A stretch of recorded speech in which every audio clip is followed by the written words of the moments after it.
क्या आप जानते हैं कि एक शिवलिंग सिर्फ पत्थर की मूर्ति नहीं बल्कि ब्रह्मांड की उत्पत्ति का एक साइंटिफिक डायग्राम भी माना जाता है। चलिए आज शिवलिंग के उस रहस्य को समझते हैं जिसे बहुत कम लोग जानते हैं। हर शिवलिंग असल में 3 पवित्र परतों से बना होता है।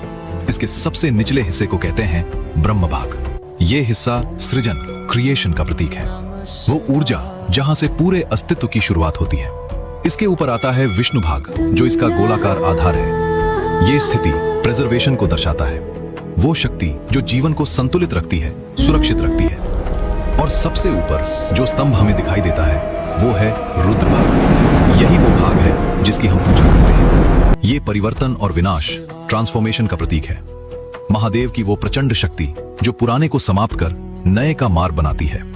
लेकिन असली रोमांच यहाँ है। प्राचीन मंदिर शिल्पकारों ने इन तीनों हिस्सों की ऊंचाई के आधार पर शिवलिंगों को वर्गीकृत किया है।